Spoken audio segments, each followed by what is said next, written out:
Empezamos este año hablando acerca de la venida del Señor. Empezamos este año hablando acerca de lo inminente que está la venida del Señor en este mundo, el rapto de la iglesia. Después hablamos acerca de cómo tenemos que estar preparados. Y decimos que si lo que Dios mira es el corazón, tenemos que preparar el corazón. Y dijimos tres cosas. En primer lugar, teníamos que preparar el corazón ¿con qué?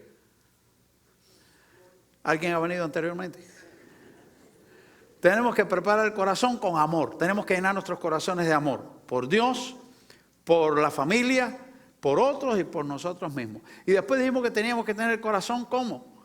Limpio. Teníamos que limpiar el corazón de rencores, de pecados, de malos pensamientos, de temores. Un corazón limpio Dios quiere que nosotros tengamos. Y la semana pasada hablamos de que necesitamos tener el corazón enfocado. ¿Enfocado en qué? En la eternidad. Enfocado en las oportunidades, en las escrituras.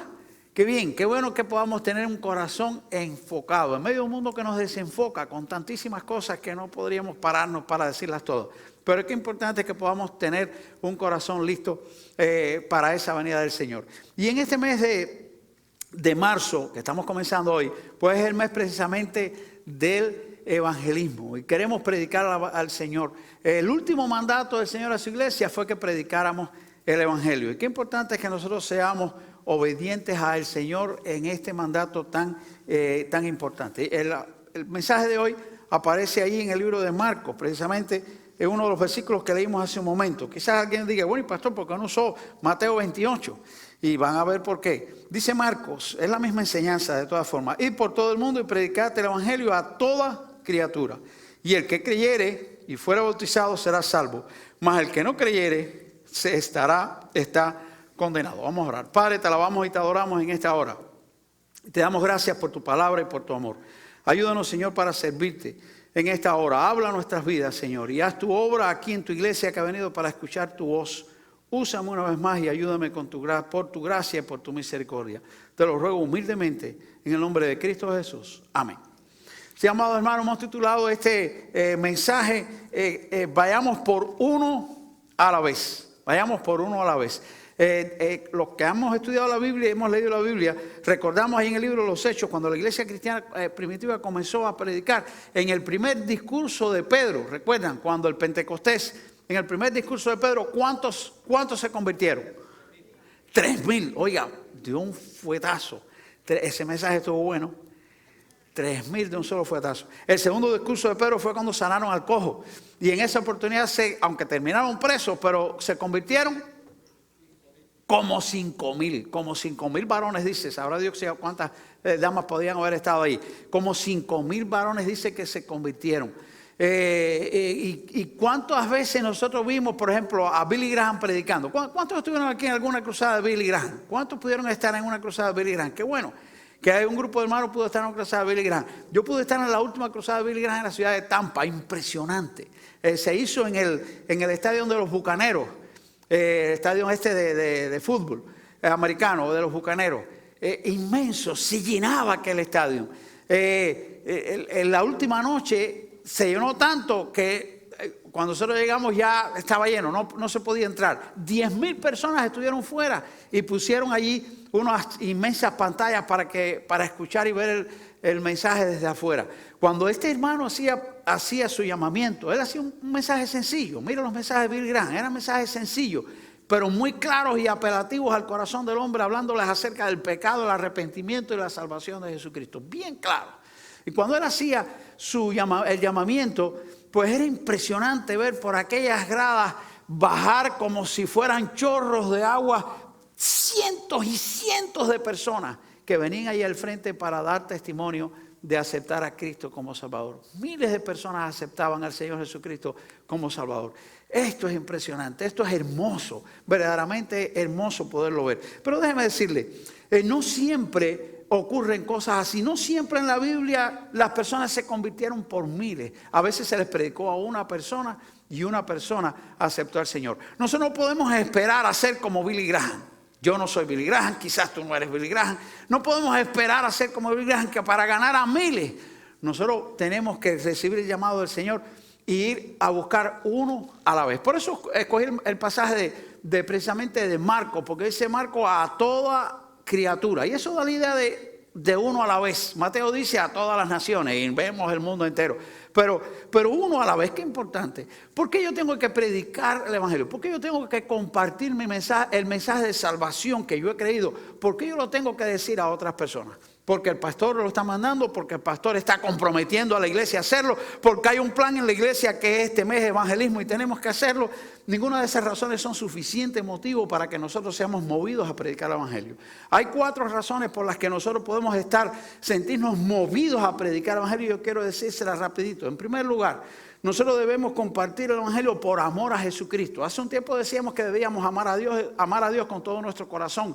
Y ese es el primer llamamiento. El primer mandamiento que aparece en la palabra de Dios, o el gran mandamiento.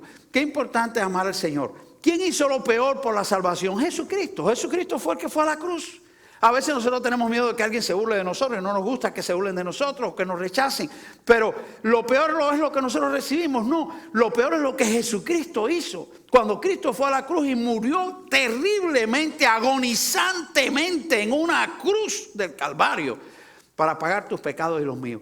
Si Cristo murió por tus pecados y los míos, si Cristo murió por todo el mundo, ahora nosotros no se lo vamos a decir a los demás. Nosotros vamos a dejar que su sacrificio sea por gusto, porque si la gente no sabe, dice Romanos 10, ¿cómo se oirán sin haber quien les predique? Si la gente no oye, ¿cómo van a recibir la obra tremenda que Cristo hizo? Así que si Cristo hizo una obra grande y nosotros lo amamos, nosotros no podemos dejar esa obra donde quiera.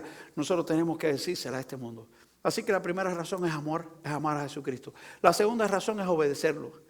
Dice el propio Cristo Dios, si me amáis, guardad mis mandamientos. Y esto es un mandamiento, esto es un mandato. El Señor es su último mandato. Él lo dijo bien claro ahí. Id por todo el mundo y predicad el evangelio. Id a predicar el evangelio a toda criatura. Y lo dice en imperativo. No se lo dijo a los pastores, no se lo dijo a los apóstoles. Se lo dijo a todo el mundo. Todo cristiano, si quiere obedecer a Dios, debe de obedecerlo compartiendo con otros su fe.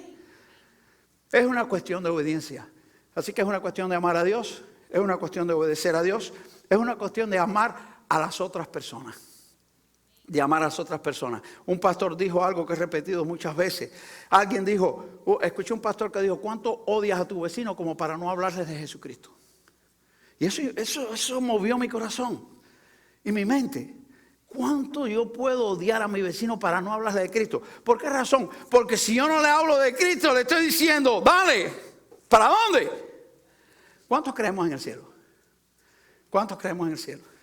Qué lindo creer en el cielo. El día viernes estábamos aquí, el jueves estábamos aquí con el culto fúnebre de la hermana, de la mamá de nuestra hermana Damaris. Y cuando yo empezaba a hablar, y todo el mundo, los que me siguieron también lo decían, qué bueno poder saber que nuestra hermana Isaura ahora mismo está disfrutando en el reino de los cielos, está gozando, está viva. El gozo del cielo es real, es momentáneo. Tan pronto la persona sale de aquí, los ángeles le llevan a ese lugar hermoso y entonces está consciente, disfrutando de la gloria de Dios. Cuando yo recuerdo a mis padres, yo no los recuerdo en aquella cajita fea donde los vi, donde los puse en la tierra. Imagínense, si las cajas aquí en este país son feas, las de Cuba son más feas todavía. Son de madera, están ahí feas. Si usted no las agarra bien, se desarman en la mano. Eso es verdad, no estoy exagerando. Eso es verdad. Se caen en las manos. Yo no los recuerdo ahí, ellos no están ahí. Ellos están ahora mismo en la presencia del Padre, gozando y disfrutando de la alabanza y la adoración al Dios eterno y al Dios celestial. Dice la Biblia, Dios no es Dios de muertos, Dios es Dios de vivos. Qué bueno es poder creer en el cielo. Escúcheme bien, pero si usted cree en el cielo, usted también necesita creer en el infierno. Porque dice la Biblia que hay un lugar que se llama cielo, la presencia de Dios, el paraíso, como le llaman, y hay un lugar que se llama infierno. Donde las personas que estén en ese lugar van a estar sufriendo y van a estar sufriendo eternamente pagando la culpa de su pecado. ¿Cuánto tú odias a tu vecino como para querer que se vaya para allí? Entonces, hablar del Cristo a otras personas está relacionado con la compasión que nosotros sentimos por otras personas. Si tú tienes compasión con otra persona, dile que Cristo lo ama y que necesita aceptar a Cristo para ir al cielo, para que no vaya al infierno, aunque sea, dile eso. Qué importante que nosotros lo sepamos. Así que esa es otra razón para predicar a Jesucristo. El amor a Cristo. la obediencia a Él, el amor, la misericordia hacia otras personas para que no vayan al infierno. Y en último lugar, no estoy acabando el mensaje, porque cuando digo último lugar, a lo mejor ustedes se dicen, oye, qué cortico mensaje. Y no, que va, si estoy en la introducción todavía. En cuarto lugar, ¿sabe por qué tenemos que predicar a Cristo? Porque hay una recompensa para nosotros en el cielo. Hay una recompensa para nosotros en el cielo. Mire, luche, trabaje y haga muchas cosas lindas en esta tierra. Y eso está bien. Y eso está bien. Tenga sus sueños y luche por alcanzarlos. Y eso está bien. Pero ninguno de sus sueños de la tierra usted se los va a llevar con usted. Lo que sí usted se va a llevar con usted son las almas que gane para Cristo. Usted se imagina que cada persona, que usted sea un instrumento. Sabemos que Dios es el que lo hace, pero Dios quiere usarnos como instrumento.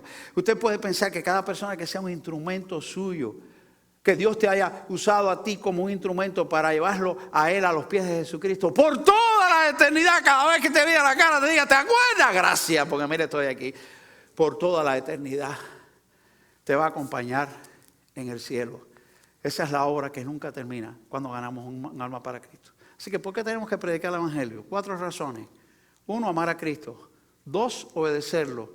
3, amar a los demás. Y 4, hay recompensa eterna para nosotros en el cielo. Qué importante que sepamos que por eso tenemos que hablarle a Jesucristo. ¿Y por qué uno a la vez? ¿Por qué uno a la vez? Qué importante que nosotros pensemos en esto.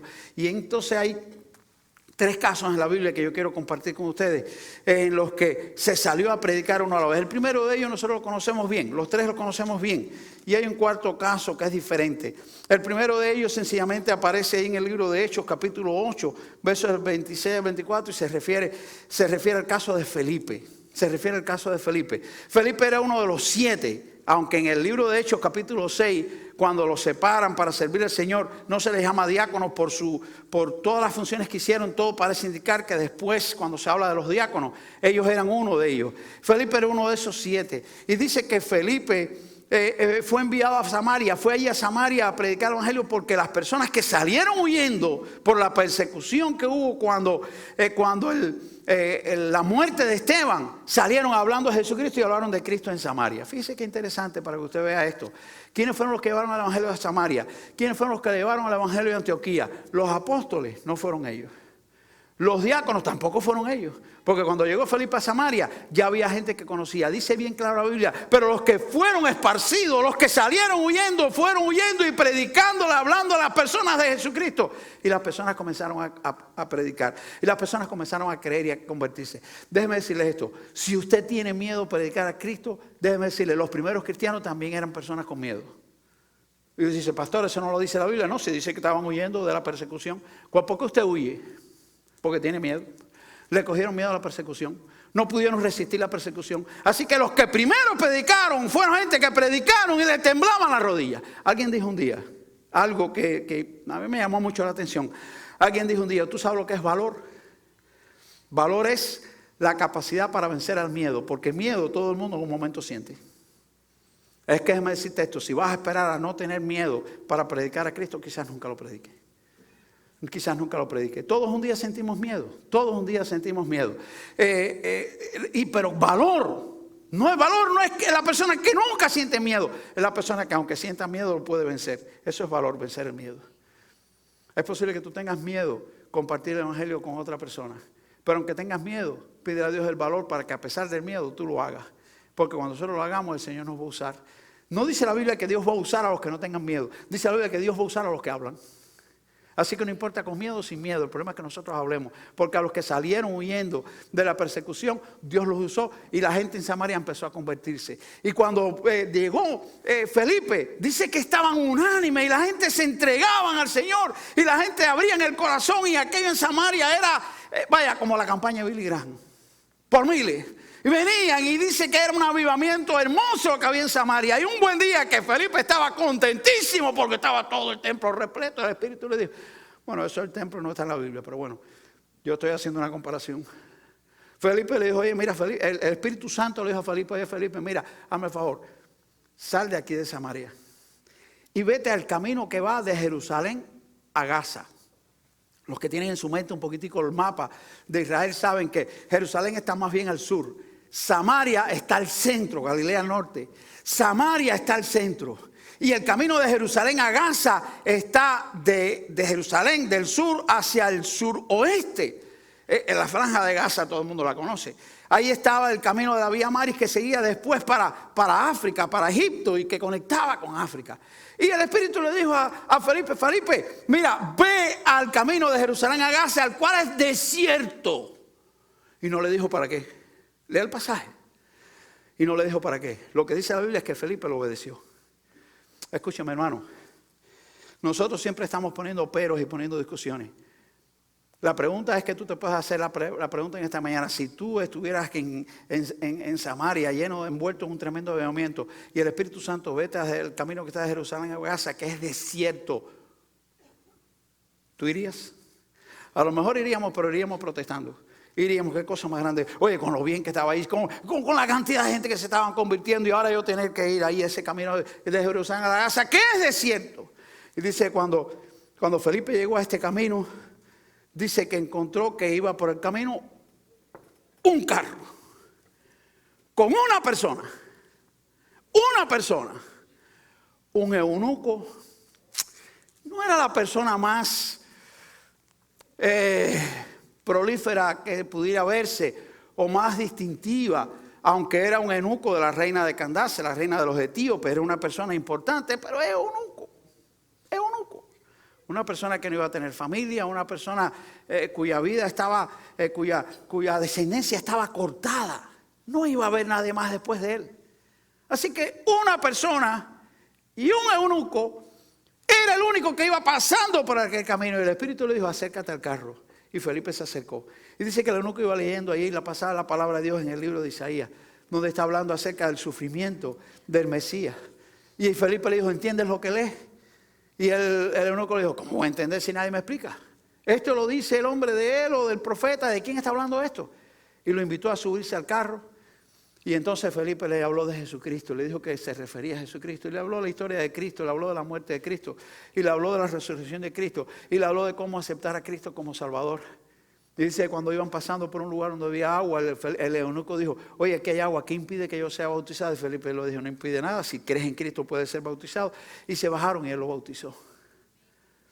Fue ahí a hablarle a uno, fue a hablarle a una persona. Déjeme decirle, muchos entienden que una persona, después de conocer la verdad de Jesucristo, porque era un hombre que tenía temor de Dios y estaba listo para aceptar al Señor, llegó a toda esa parte norte de África y regó el evangelio por todos esos lugares. Y se sabe que en Alejandría y en todos esos lugares del norte de África hubo un avivamiento tremendo de cristianos. Y muchos entienden que precisamente era por aquel eunuco, oficial de la reina de Candace de los etíopes, que fue que llevó el evangelio para todos esos lugares. Así que Felipe salió de un lugar donde se estaban convirtiendo por miles para ir a buscar a uno, pero ese uno llevó el evangelio después a muchos más. Déjame decirte esto, amado hermano. Muchas veces nosotros estamos pensando: este va a rechazar a Cristo, el otro va a rechazar a Cristo, este se va a burlar de mí, el otro no se va a burlar de mí. Pero déjame decirle, nosotros tenemos que tener bien claro una cosa: el Señor nos ha mandado a la gente a decirles. Ese es nuestro problema, ese es nuestro trabajo. Lo que va a pasar en el corazón de cada cual, eso es un problema de él. La persona va a aceptar o no va a aceptar, eso es un problema de él. Nosotros lo que tenemos que decirle a cada persona que Cristo le ama. Quizás tú digas: pastor, yo no soy una persona de fácil palabra, yo no soy capaz de decirlo, pero mira, ahí en la puerta hay un tareco ahí con muchos tratados y tú puedes llevarte todos los tratados que hay ahí. Todos los tratados que hay. Un día yo dije: ¿por qué no ponen tratados ahí atrás afuera? Y alguien me dijo: porque se los llevan. Y dije: pero para eso es para que se los lleven. Mire, eso es lo único que usted se puede llevar, que nadie se va a poner bravo. Usted se puede llevar todos los tratados que hay ahí. Y a cada persona que usted le dé un tratado, usted sabe lo que usted está dando. Usted le está dando una oportunidad de salvación. Él lo puede votar, él lo puede dejar, él puede hacer lo que él quiera. Pero usted cumplió con esa persona porque usted puso en su mano un día una oportunidad de salvación. Siempre hay algo que nosotros podemos hacer para compartir el evangelio con otra persona. Siempre hay algo que lo podemos hacer.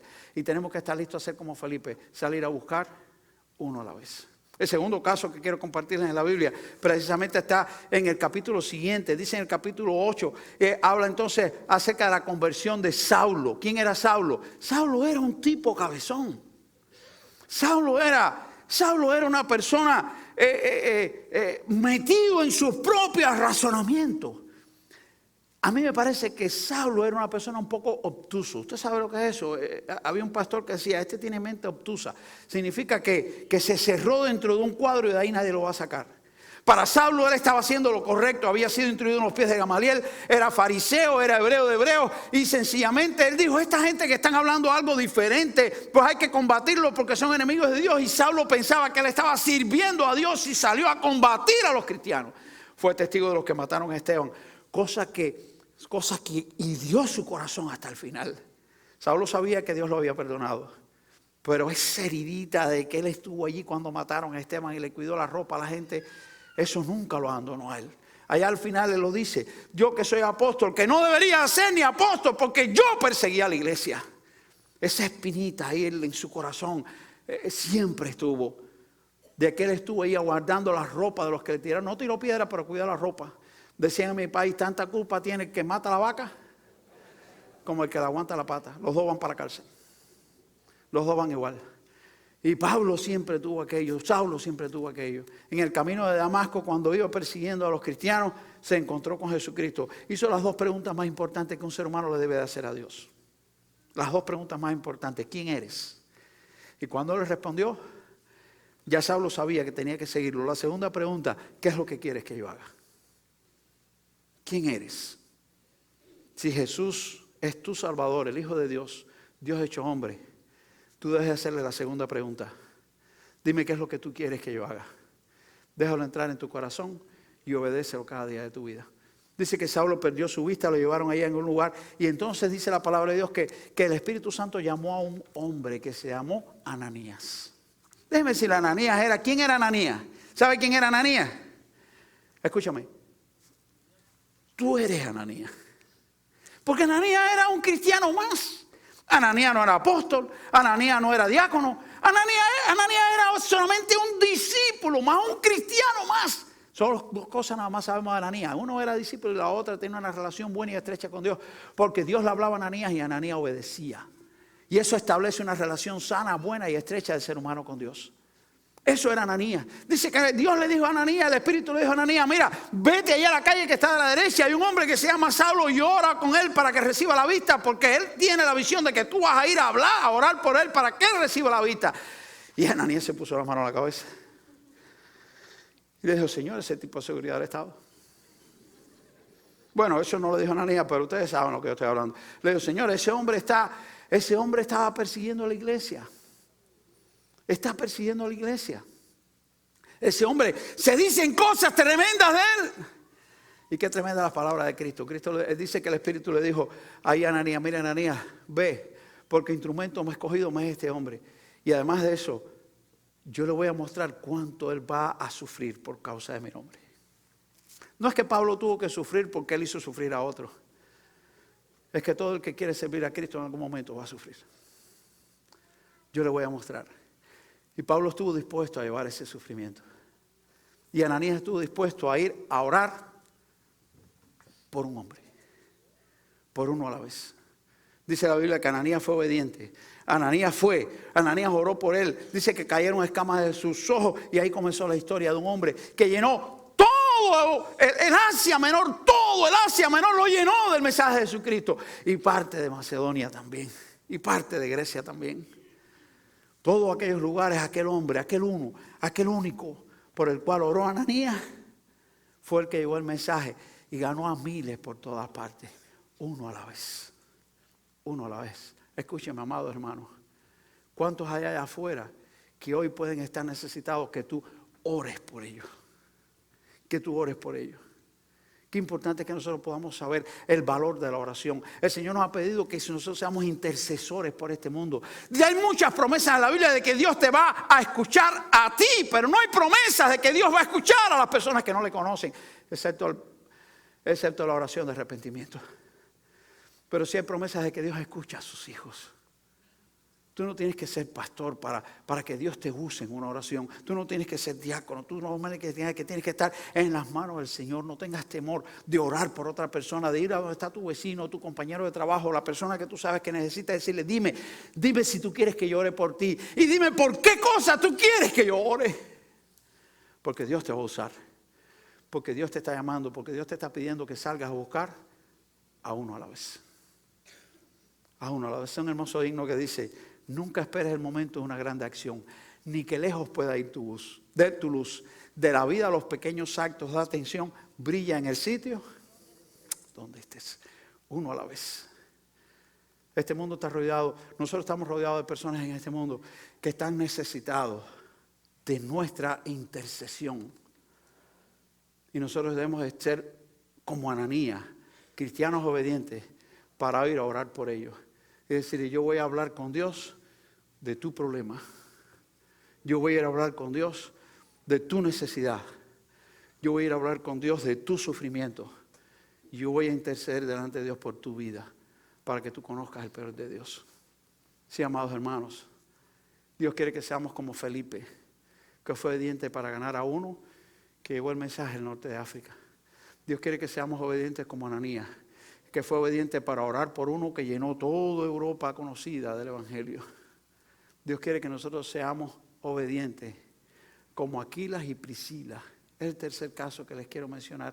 En el libro de Hechos, capítulo 18, aparece la historia de Aquilas y Priscila. Un poco en el capítulo anterior, en el segundo viaje misionero de Pablo. Pablo había cruzado a Macedonia, había estado en Filipo. Ahí tuvo que seguir huyendo a Tesalónica, ahí tuvo que salir Berea, de Berea tuvo que ir después a Atenas, después de predicar en Atenas, finalmente cayó en Corinto.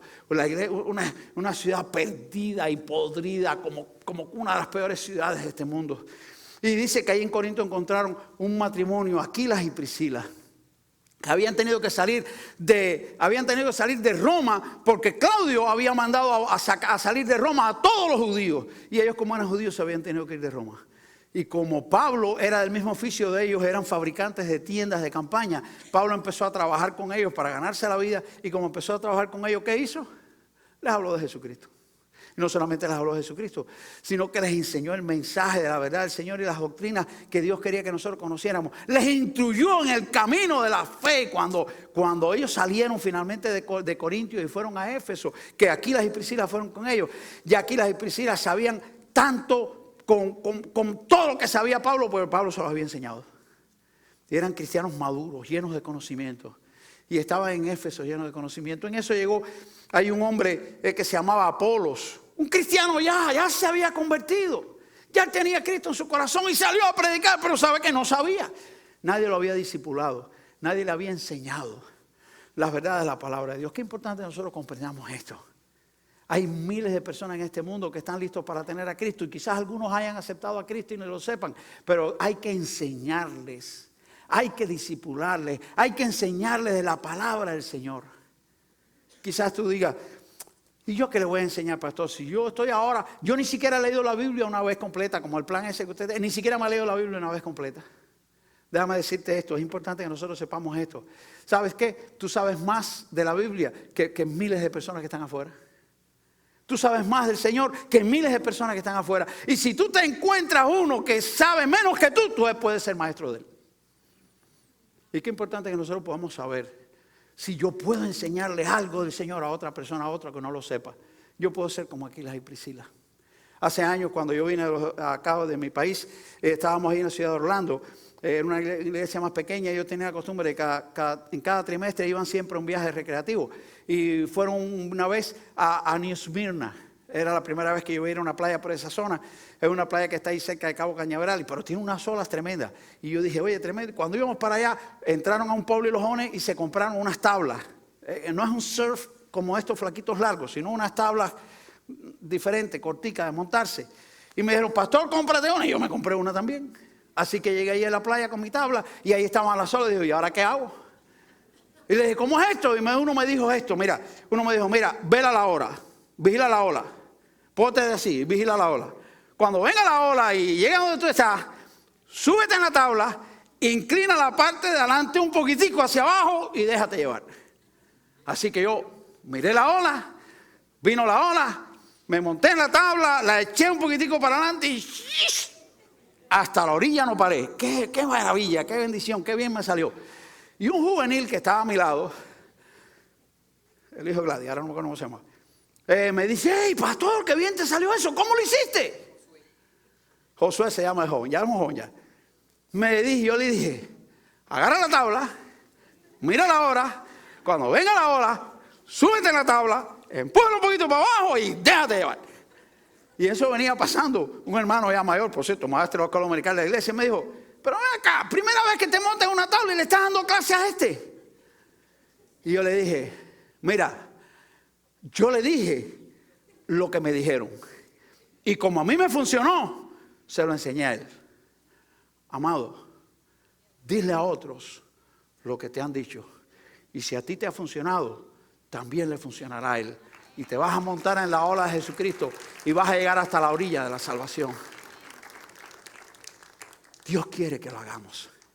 Es característico el pasaje, porque aquí en este pasaje pone primero a Priscila y después a Aquila. Parece que Aquila se quedó medio que tangueando y Priscila se la adelantó. Cuando los hombres se tanguean, las mujeres van adelante. Cuando los hombres se callan, las mujeres hablan. Y eso es lo que enseña este libro.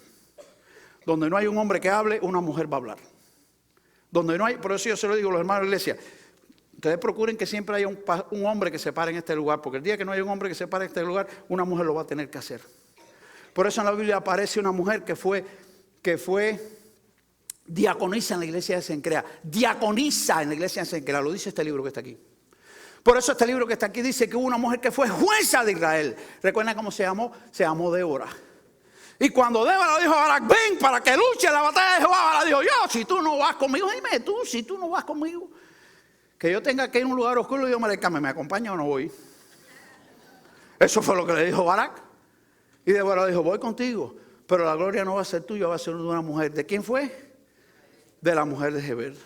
Estaca en mano le atravesó la cabeza. Qué bien que los hombres tomemos nuestro lugar, porque si no lo tomamos, las mujeres lo tienen que tomar y tienen que hablar la palabra del Señor. Y por eso aquí en nuestra iglesia, donde no hay un hombre que hable, hay una mujer que hable. Y va a seguir hablando, porque Dios las va a usar con su poder para su gloria. Qué bueno que la semana que viene echemos una competencia, a ver quién tiene más visitas, los hombres o las mujeres. A ver si los hombres no quedamos desprestigiados. Esa es la tercera. Y la última, el último encuentro del que les quiero hablar, no fue alguien que fue a buscar a uno. Fue uno que fue a buscarlo a él. Es como si se virara la tortilla, ¿ves? He estado hablando de personas que salieron a buscar a uno, oraron por uno y discipularon a uno. Pero a este último punto que quiero hablarle es de uno que lo buscó a él. ¿Sabe a quién buscó? Al uno, al alfa y el omega, al principio y al fin. Buscó a Jesucristo. ¿Sabe quién fue? Conocemos el pasaje. Estoy hablando de Juan capítulo 3, donde la Biblia narra y dice que Nicodemo, un hombre fariseo, un hombre principal de los judíos, un hombre maestro de Israel, él pudo saber dos cosas. Era un hombre sabio. Y él pudo saber dos cosas importantes que todo ser humano necesita saber en este mundo. En primer lugar, Nicodemo supo que con todo lo que él había aprendido y todo lo que él sabía, a él le faltaba. ¿Sabe qué es lo que le faltaba? Le faltaba la salvación. Le faltaba la salvación. La segunda cosa que Nicodemo supo, ¿sabe qué es? ¿Qué fue? Nicodemo supo dónde encontrarla. Nicodemo sabía que en Cristo podía hallarla. Y por eso Nicodemo, aunque fuera de noche, fue a ver a Jesucristo. Y habló con él. Y Cristo fue directo, Cristo no da vuelta. Y Cristo le dijo, Nicodemo, te es necesario nacer. Lo que tú necesitas, lo que tú estás buscando es que tú necesitas nacer de nuevo. Sabes mucho, sabes las escrituras, es maestro de Israel, pero tienes que nacer de nuevo. Para ir al reino de los cielos, tienes que nacer de nuevo.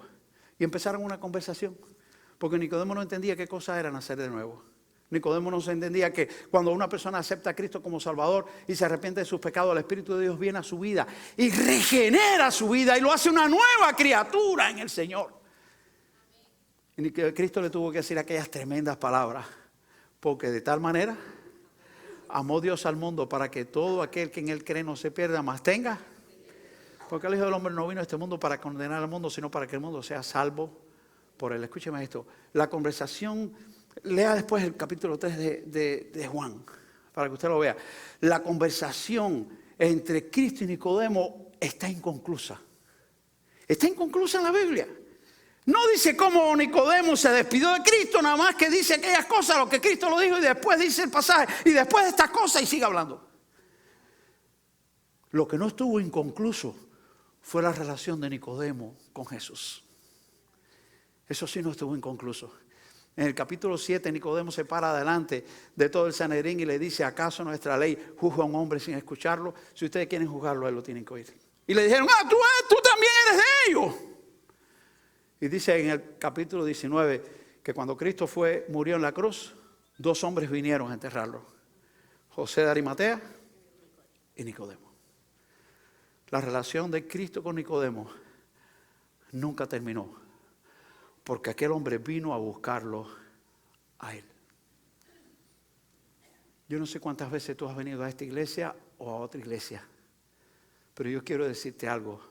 Lo más importante es que vengas aquí a buscarlo a él, porque es Jesucristo el centro de la iglesia y el único que tiene el camino de la salvación para tu vida. Y lo más importante es que tú y yo salgamos a este mundo para llevar a otros a donde está Él. Dicen que aquí en los Estados Unidos, en estas tribus de indios pieles rojas que viven o vivían no sé si por Mississippi, por un lugar de eso por allá, vivían los pieles rojas y un misionero fue a predicarles a Jesucristo.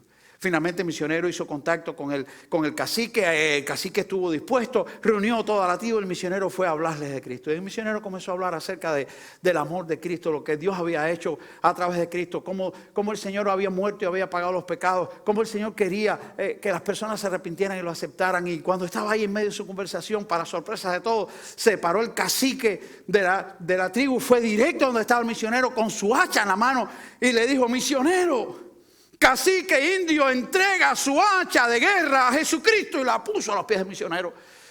Todo el mundo se quedó asombrado. El misionero lo miró y siguió hablando del amor de Cristo, del perdón de Dios.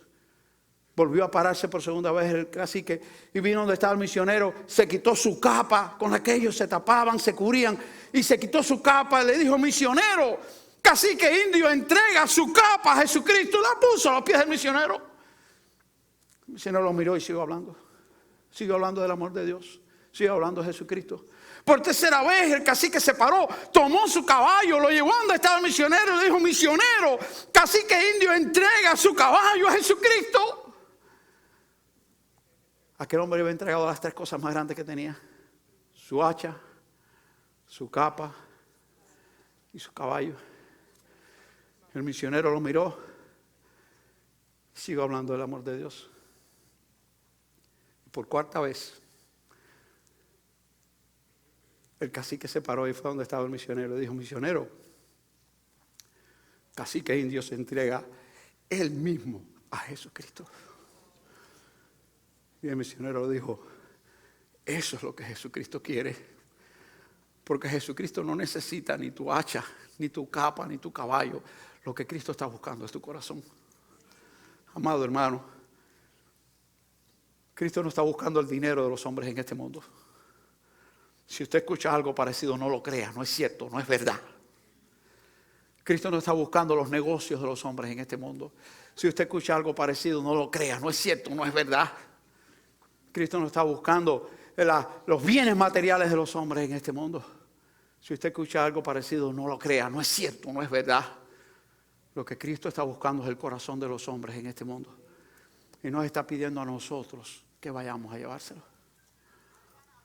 Si habrá alguna persona aquí en este lugar que todavía no ha entregado a Jesucristo lo que más necesita usted entregar, y es su corazón, yo quiero invitarte en este día para que tú entregues tu corazón a Jesucristo. Le digas, Señor Jesús, yo te pido que perdones mis pecados, yo te acepto como Salvador.